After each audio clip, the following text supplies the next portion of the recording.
carrefour de l'info sur Arabelle.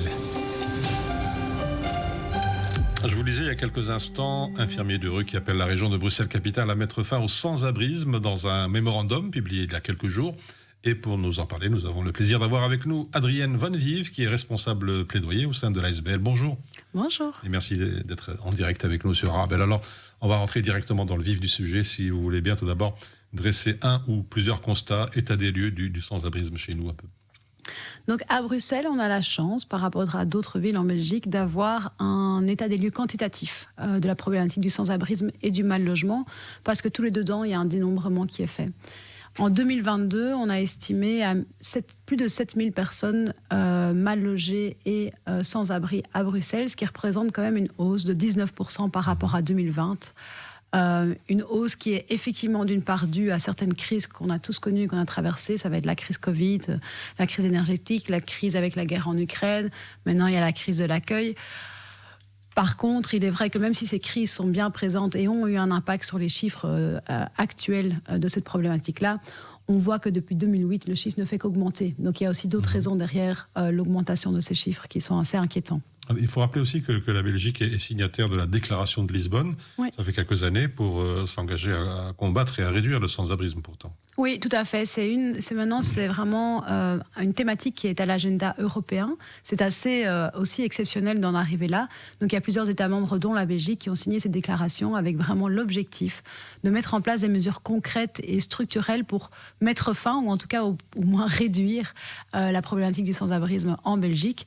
Ils se regroupent tous les X temps. Ils se sont encore rencontrés il n'y a pas si longtemps pour pouvoir aller de l'avant par rapport à cet engagement. Alors, Adrienne Van Vive, pourquoi un mémorandum aujourd'hui ?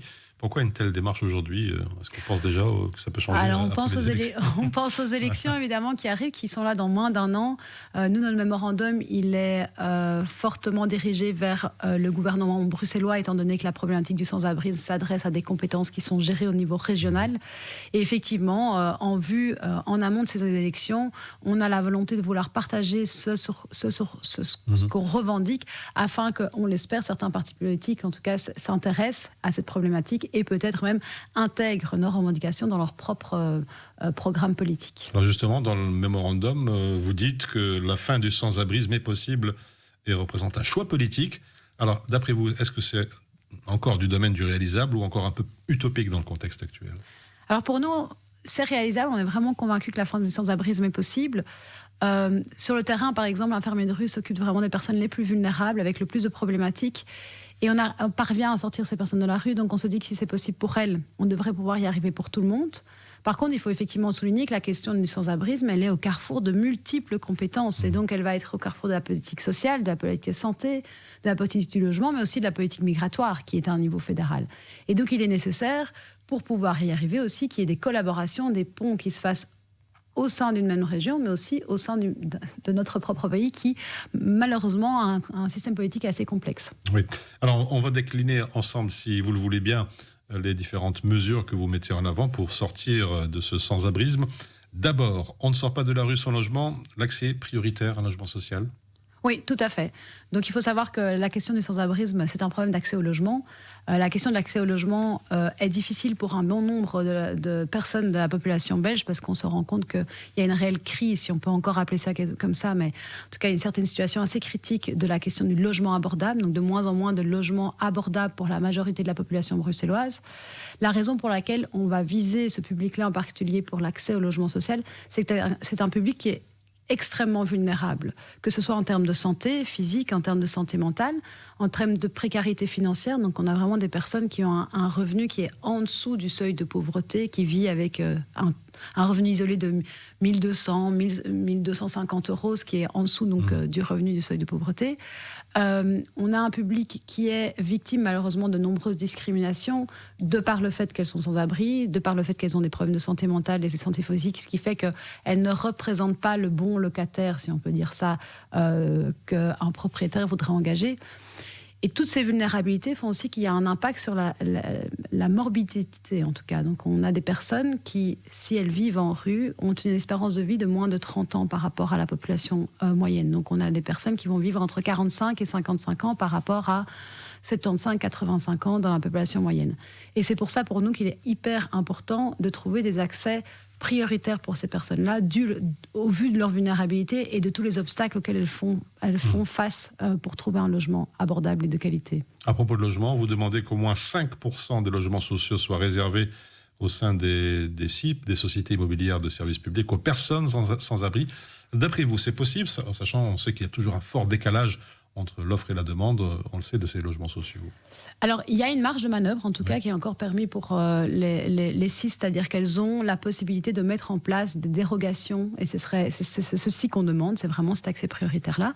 Ça a déjà été fait auparavant avec les victimes de violences conjugales, et on voit que ça a vraiment permis une pérennisation de l'accès au logement durable, et que ça a vraiment fait un bien fou à ce secteur qui s'occupe de ces personnes-là par rapport à cette question de logement. Et donc, pour nous, oui, c'est possible. Après, effectivement, il faut vouloir le faire. Et aujourd'hui, ça se négocie, on en discute. Certains sont ouverts, certains ne le sont pas. Donc, mais pour nous, il y a encore une marge de manœuvre. Et il faut savoir que les personnes sans abri, pour la plupart, voire tout le monde, correspondent aux conditions d'accès au logement social. La question n'est pas de prioriser ces personnes par rapport à d'autres qui... Elles correspondent, elles ont tout ce qu'il faut pour correspondre. La question, nous, c'est ce qu'on se dit, en fait, 15 ans d'attente pour une personne sans abri est beaucoup trop long par rapport à aux problématiques qu'elles vivent en rue et dans des hébergements d'urgence et autres. Alors, vous avez évoqué il y a quelques instants brièvement le côté psychologique. Oui. Un accompagnement psychosocial adapté et assuré, je dis encore, par des services d'insertion en logement doit également être mis en place. Des explications peut-être? Oui, tout à fait. Donc on prône évidemment l'accès au logement rapide pour les personnes sans abri. Par contre, on se rend compte aussi qu'il est nécessaire, en fonction des besoins et en fonction du profil de la personne, de mettre en place un service d'accompagnement. Et quand on dit accompagnement adapté, c'est vraiment savoir de quoi souffre la personne, de quoi est-ce qu'elle a besoin pour pouvoir se maintenir en logement le plus longtemps possible et offrir un service d'accompagnement adapté à ses besoins. On se rend compte, nous, infirmiers de rue, on fait un programme Housing First, donc c'est vraiment un accompagnement du logement d'abord avec une équipe pluridisciplinaire. On a un taux de maintien en logement assez haut grâce à cet accompagnement qui est vraiment, pour le coup, illimité dans le temps et très adapté et très spécifique aux besoins de la personne. Alors, je vais lire une phrase qui est assez révélatrice de la situation extrêmement compliquée dans notre capitale. Les rues de Bruxelles représentent sans doute le plus grand hôpital psychiatrique de la ville. Oui. Sur le terrain, on n'a pas de chiffres exacts sur la question de la problématique de la santé mentale à Bruxelles. Il y a certains chiffres pour les populations de migrants intra-européens. Il y a certains chiffres pour d'autres villes belges. Mais on peut estimer, et ce serait peut-être même sous-estimé, qu'une personne sur 3 a des problèmes de santé mentale. Et cette question de santé mentale s'aggrave évidemment au fur et à mesure du temps que vous passez en rue ou dans des hébergements d'urgence ou autres, à partir du moment où cette question n'est pas traitée et abordée et encadrée par des professionnels. Et nous, par exemple, on s'en rend compte qu'on fait de plus en plus face à ces problématiques.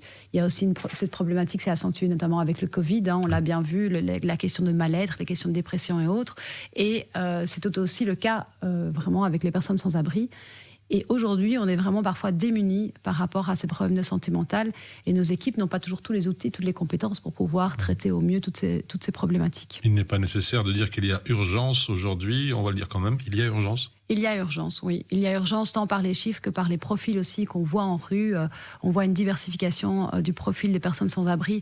On imagine souvent l'homme seul, sans abri, mendiant, et toutes les images qu'on peut lui coller. Aujourd'hui, on a de plus en plus de familles, on a de plus en plus d'enfants en rue. Tous les centres sont saturés, les services d'accompagnement sont débordés.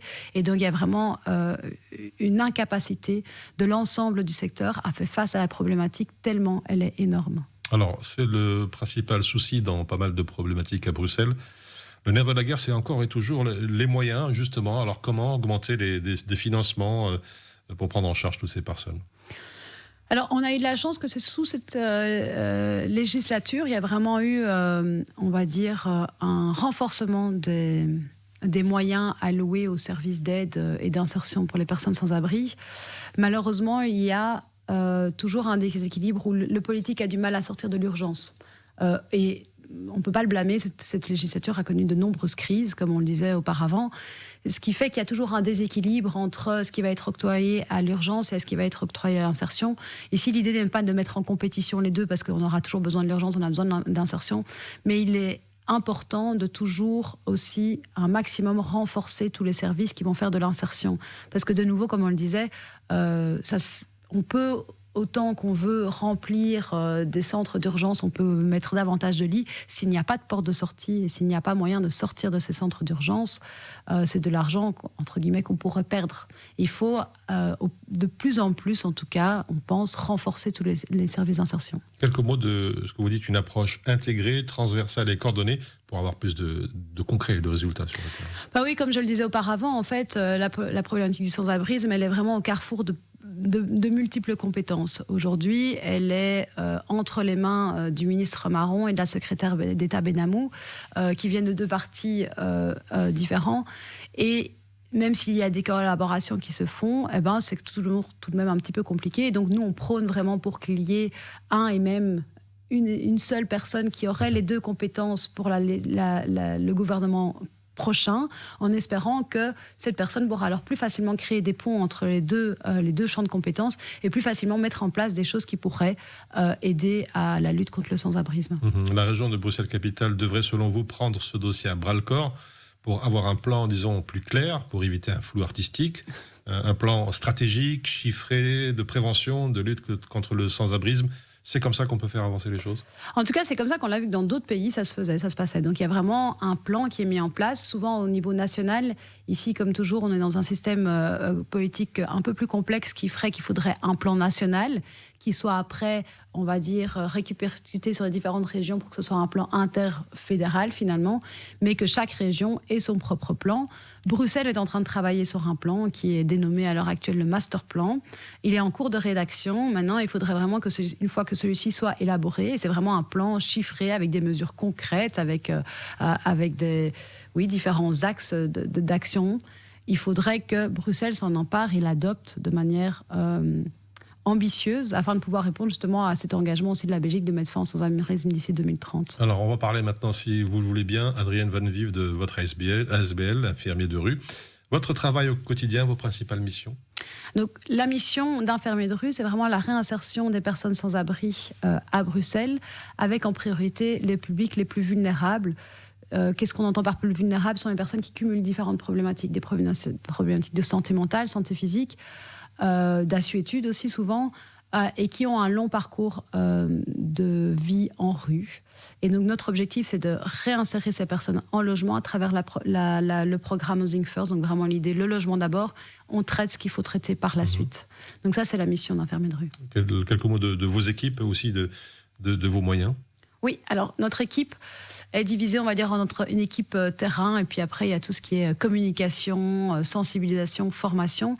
Et l'équipe terrain, ce qui est important de dire, c'est qu'elle est divisée en 3 équipes qui vont pouvoir accompagner la personne au fur et à mesure de sa trajectoire de réinsertion. Donc on a vraiment l'équipe de rue qui va faire des maraudes, qui va à la rencontre des personnes en rue.